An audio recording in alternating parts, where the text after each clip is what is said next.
বন্ধুরা, ভারতের এমন একটি জায়গা যেখানে মেঘ শুধু আকাশে নয় মাটিতেও ঘুরে বেড়ায়, যেখানে প্রকৃতি ও মানুষ একসাথে মিলেমিশে থাকে, যেখানে প্রতিটি কোণে জলপ্রপাতের আনন্দ অনুভব করা যায় ও যেখানে বিশ্বের সবচেয়ে বেশি বৃষ্টির সুমধুর তান কানে বাজে।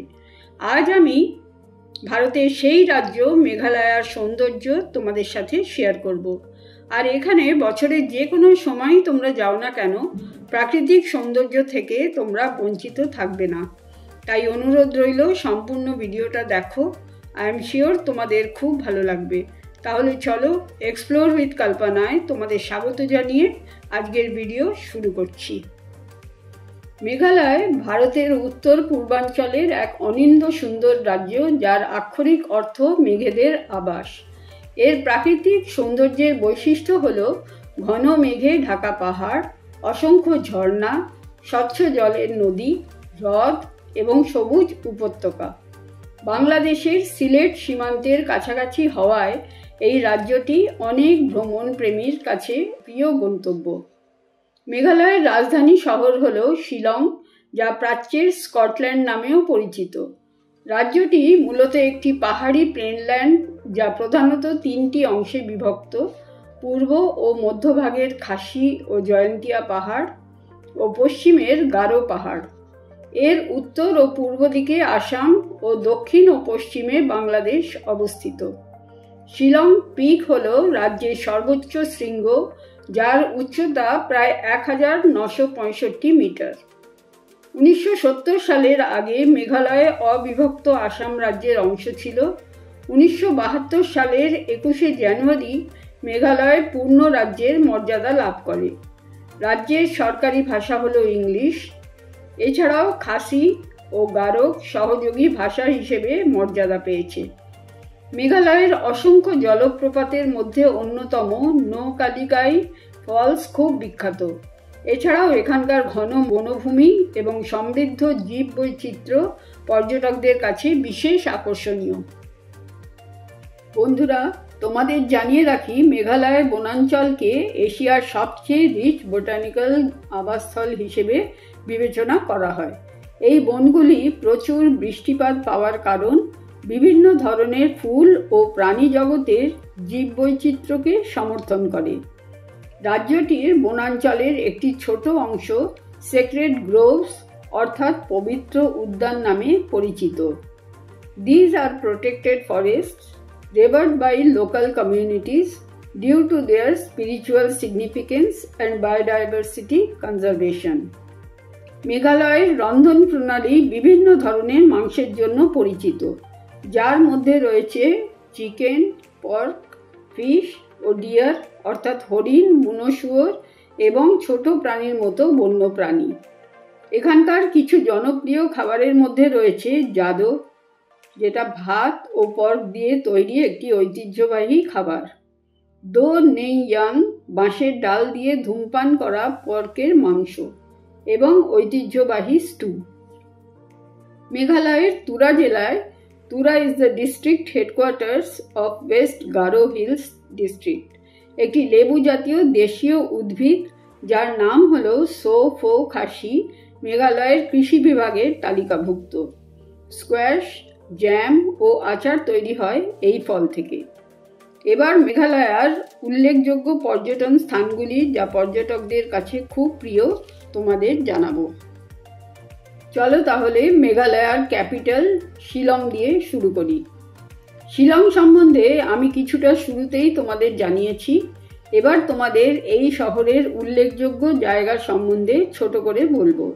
প্রথম হলো উমিয়াম লেক, যা বরাপানি লেক নামেও পরিচিত। মেঘালয়ের একটি কৃত্রিম জলাধার, যা শিলং শহরের কাছেই অবস্থিত। এটি একটি জনপ্রিয় পর্যটন কেন্দ্র, যেখানে বোটিং, কায়াকিং এবং ওয়াটার স্কুটারের মতো জলক্রীড়ার সুযোগ রয়েছে। ল্যাটলাম ক্যানিয়ন্স, এটি হলো মেঘালয়ার একটি মনোরম স্থান, যার আক্ষরিক অর্থ পাহাড়ের শেষ। এটি শিলংয়ের কাছে অবস্থিত এবং এর অসাধারণ প্রাকৃতিক সৌন্দর্যের জন্য বিখ্যাত, যেখানে গভীর উপত্যকা ও সবুজ পাহাড় পর্যটকদের মুগ্ধ করে। পাহাড়ের উপর থেকে ওয়ারিউ ভ্যালির মনোরম দৃশ্য দেখার মতো। বিশ্বের সবচেয়ে বেশি বৃষ্টিপাতের জন্য পরিচিত মেঘালয়ের চেরাপুঞ্জি ও মসিনরাম। চেরাপুঞ্জির আসল নাম সোহরা, যা ব্রিটিশদের ভুল উচ্চারণের কারণে চেররা হয়ে গিয়েছিল। পরে পুঞ্জি অর্থাৎ গ্রামেদের গুচ্ছ শব্দটি যুক্ত হয়ে চেরাপুঞ্জি নাম হয়। এটি পূর্ব খাসি জেলায় অবস্থিত। এখানকার আকাশ প্রায় মেঘে ঢাকা থাকে এবং প্রচুর জলপ্রপাত দেখা যায়। এখানকার প্রধান আকর্ষণ এর প্রাকৃতিক সৌন্দর্য, পাহাড়, জলপ্রপাত ও চারপাশের সবুজ প্রকৃতি অকল্পনীয়। বিশ্বের সবচেয়ে বেশি বৃষ্টিপাত হয় মেঘালয়ের আরেকটি শহর মসিনরামে। এখানে গড়ে বার্ষিক বৃষ্টিপাত 11,872 মিলিমিটার হওয়ার কারণে এটি গিনিস বুক অফ ওয়ার্ল্ড রেকর্ডে স্থান পেয়েছে। শিলং থেকে প্রায় 69 কিলোমিটার দূরে অবস্থিত এই শহরটি। এছাড়াও মেঘালয়ের মলিনং ভিলেজ এশিয়ার one of the cleanest village হিসেবে পরিচিত। এই গ্রামটি তার পরিচ্ছন্নতা, প্রাকৃতিক সৌন্দর্য এবং টেকসই জীবনযাপনের জন্য বিখ্যাত। এখানকার বাসিন্দারা প্রধানত খাসি উপজাতির মানুষ। সকলে মিলে গ্রামের পরিচ্ছন্নতা বজায় রাখে ও আবর্জনার ব্যবস্থাপনার জন্য নিজেদের বাড়িতে কম্পোস্ট পিট ব্যবহার করে। গডস ওন গার্ডেন নামে পরিচিত এই গ্রামটি তার সবুজ এবং শান্ত প্রকৃতির জন্য পরিচিত। এখানকার প্রধান আকর্ষণগুলির মধ্যে রয়েছে লিভিং রুট ব্রিজেস, ফলস এবং স্থানীয় উপজাতীয় সংস্কৃতি। লিভিং রুট ব্রিজেস মেঘালয় রাজ্যের পূর্ব খাসি পাহাড় ও জয়ন্তিয়া পাহাড় জেলায় প্রচুর পরিমাণে পাওয়া যায়। চেরাপুঞ্জির কাছাকাছি অনেক বিখ্যাত সেতু রয়েছে। এই সেতুগুলি বিশেষ ধরনের রাবার গাছের শিকড় দিয়ে তৈরি করা হয়, যেগুলোকে কৌশলে নদীর এক পাশ থেকে অন্য পাশে নিয়ে যাওয়া হয়। ধীরে ধীরে এই শিকড়গুলো একে অপরের সাথে জড়িয়ে একটি শক্তিশালী কাঠামো তৈরি করে।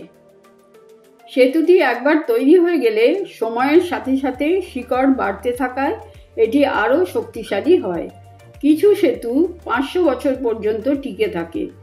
রুট ব্রিজ শুধু একটি প্রাকৃতিক বিস্ময় নয়, এটি মানুষ ও প্রকৃতির মধ্যে গভীর সম্পর্ক এবং স্থিতিস্থাপকতার প্রতীক। এটি মেঘালয়ের সংস্কৃতি ও ঐতিহ্যের একটি গুরুত্বপূর্ণ অংশ। একটি সেতু তৈরি করতে প্রায় 25 বছর সময় লাগতে পারে। এই সেতুগুলি ইউনেস্কোর বিশ্ব ঐতিহ্যবাহী স্থান হিসেবে স্বীকৃতির জন্য একটি চূড়ান্ত তালিকায় অন্তর্ভুক্ত হয়েছে। এখানে তোমাদের বলে রাখি, পশ্চিম গারো পাহাড়ের নকরেক বায়োস্ফিয়ার রিজার্ভ এবং দক্ষিণ গারো পাহাড়ের বালফাক্রাম জাতীয় উদ্যান মেঘালয়ের সবচেয়ে জীববৈচিত্র্য সমৃদ্ধ স্থান হিসেবে বিবেচিত। নৌকালিকাই জলপ্রপাত মেঘালয়ের চেরাপুঞ্জির কাছে অবস্থিত ভারতের সর্বোচ্চ জলপ্রপাতগুলির মধ্যে একটি এবং এটি একটি দুঃখজনক কিংবদন্তির সাথে জড়িত। এই জলপ্রপাতের নাম কালিকাই এক খাসি মহিলার জীবন কাহিনীর সাথে জড়িত, যিনি নিজের মেয়েকে হত্যা হতে দেখে শোকে এতটাই মুহ্যমান হয়ে গিয়েছিলেন যে তিনি জলপ্রপাতের ওপর থেকে ঝাঁপ দিয়ে নিজের জীবন শেষ করেন। জলপ্রপাতটির উচ্চতা প্রায় 340 মিটার। সেভেন সিস্টার্স ফলস, এটি নোসিংথিয়াং ফলস নামেও পরিচিত ও ভারতের অন্যতম উঁচু জলপ্রপাত। জলপ্রপাতটি মেঘালয় রাজ্যের পূর্ব খাসি জেলার কাছে অবস্থিত, যা সিকিম রাজ্যেরও একটি উল্লেখযোগ্য পর্যটন কেন্দ্র। এটি আসলে একটি বহুস্তরীয় জলপ্রপাত, যেখানে 7টি ভিন্ন জলধারা একটি খাড়া পাহাড় থেকে নেমে আসে। এই ধারাগুলো দেখতে রেশমি সুতোর মতো লাগে, যা সবুজ পাহাড়ের গায়ে নেমে আসে। জলপ্রপাতের কাছে একটি দর্শনার্থী শেড রয়েছে, যেখান থেকে দর্শকরা এই সুন্দর দৃশ্য উপভোগ করতে পারে এবং ছবি তুলতে পারে। এছাড়াও মেঘালয় তার দীর্ঘ গুহাগুলির জন্যও পরিচিত, যেমন ক্রেমলিয়াত প্রা এবং মৌসমাই গুহা। মেঘালয়ের স্থানীয় সংস্কৃতি, উপজাতিদের জীবনধারা ও ধর্মীয় বনভূমিগুলিও পর্যটকদের আগ্রহের কারণ। তাহলে বন্ধুরা, একটা প্ল্যান করতেই পারো মেঘালয় ঘুরতে যাওয়ার জন্য। মেঘালয় পরিদর্শনের জন্য সেরা সময় হলো নভেম্বর টু ফেব্রুয়ারি, যখন আবহাওয়া মনোরম থাকে এবং বৃষ্টি কম হয়, যা প্রাকৃতিক সৌন্দর্য দেখার জন্য আদর্শ। যারা বর্ষার সবুজ দেখতে চাও তাদের জন্য জুন থেকে সেপ্টেম্বর মাস পর্যন্ত সময়টাও ভালো। এই সময় সবুজ প্রকৃতি ও জলপ্রপাতগুলি বিশেষভাবে আকর্ষণীয় হয়ে ওঠে। তাহলে বন্ধুরা, ভিডিওটা তোমাদের কেমন লাগলো একটা লাইক করে জানিও, ও তোমাদের কাছে একান্ত অনুরোধ রইল চ্যানেলকে সাবস্ক্রাইব করার। তোমাদের সাপোর্ট আমার ভীষণ প্রয়োজন। যারা সাবস্ক্রাইব করেছো তাদের অসংখ্য ধন্যবাদ, আর যারা এখনো করনি আমার বিশ্বাস তারা নিশ্চয়ই আমার অনুরোধ রাখবে। তোমরা সকলে খুব ভালো ও সুস্থ থেকো। নেক্সট ভিডিওটাও খুব পছন্দের হবে। আজ আসি, বাই।